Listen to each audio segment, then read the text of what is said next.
Good evening, Terry Earthwind here again with the lovely Linda Nichols, my assistant, my beautiful wife, and we're Evolutionary TV. And this is week 7 of the 10-week series on suicide prevention named One Day, One Moment in Time, Something Was Taken Away from You.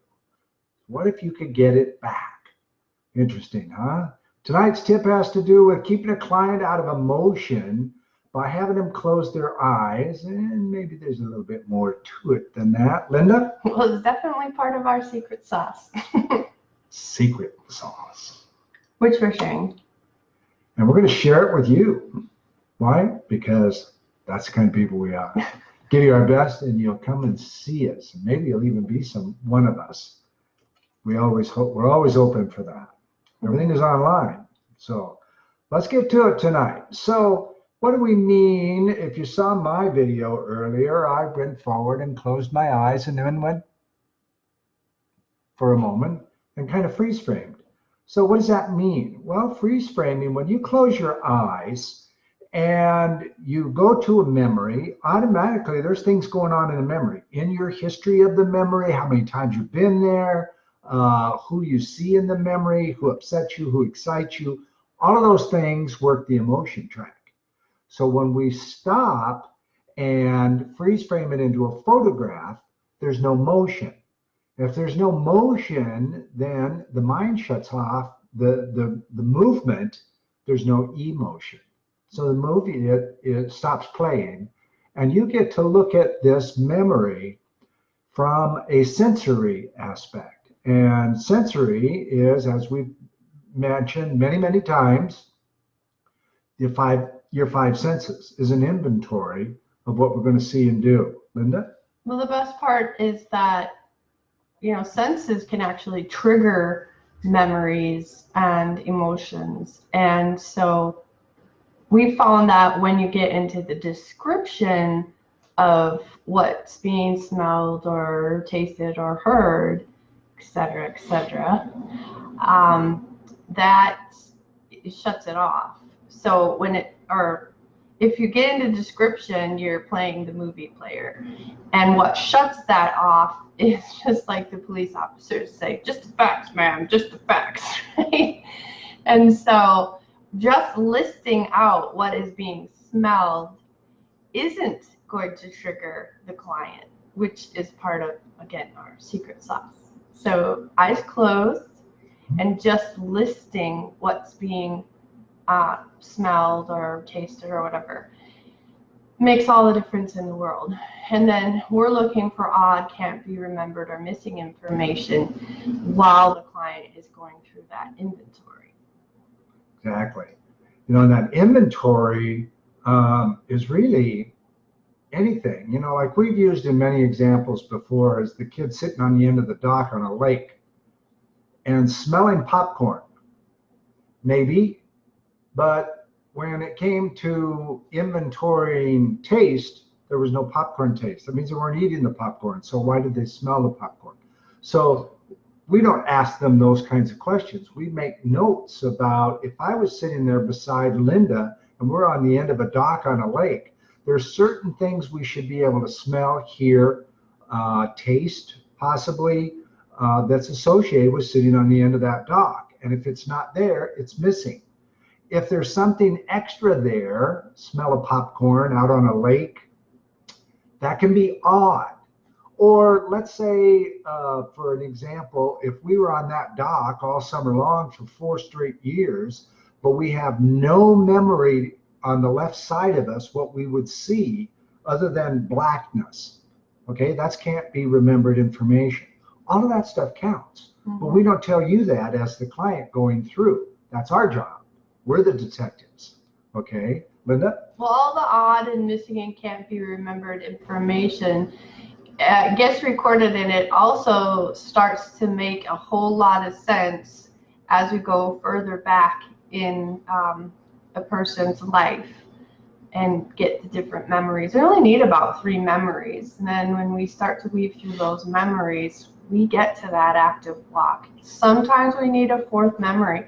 It is pretty amazing how quickly we can get to the active block And the other part of our session is actually in the, we'll get to it another week, but in the forgiveness process, if, you know, someone was involved in the memory. So that's been pretty fascinating as well. Absolutely. And there are no two alike. I've personally conducted 139 sessions now, and none of them are alike. Even repeat sessions on occasion, what we call a continuation session, where a new block of some sort has taken effect, and the person is aware of it, they don't know what to do with it. They come to us, takes about half an hour, and it's all done. And from there, you know, we just, Linda? Well, I was going to say the best thing about not needing a continuation session is that we do teach our clients how to care for themselves. So it's not some practice that, you know, you just keep going back because, you know, more and more happen to you or something like that. It's rare that someone needs a continuation session and we're right back in that original memory. You know, it's like, hey, remember when, right? So it's amazing. Yeah, very good point. And you know, there's three things that we teach the clients to do immediately. In fact, I do it. Linda does it too. Whenever we trigger on something or something of high emotional value occurs to us, and it can be anything, all right, in the present moment or something that triggers a memory or anything like that, you first ask, what sense am I aware of? Okay, immediately, did I smell something? Did I trigger on the sense of taste of something? And then we ask ourselves, what memory is associating itself right now that I can go to? With that sense. With that specific sense that I triggered on, what I just triggered on. And then when I get there, the very first person's face that I see, we go through a neutralization process, and it only takes a few seconds. After a while, you get very good at it. Mm-hmm. For me, it's 5 seconds maybe. I go through the 3 questions, and boom, it's done. Now, that took a lot longer, 30 seconds, maybe sometimes a minute to get that at first. But once you've self-patterned yourself, there's like, I'm there, okay? Mm-hmm. So this week is all about emotions.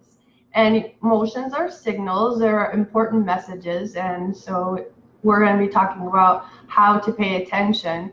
For example, we'll focus on handling emotions, especially the ones that come from dealing with narcissistic parents and depression, PTSD, and we'll also be talking about the pattern of continually magnetizing narcissists, right, into one's life. Breaking the cycle of abuse is key, and we'll be talking about how to do so.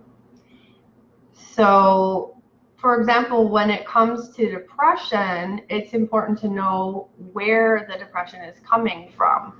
And with narcissistic abuse, it's important to see the patterns and run like hell in the opposite direction.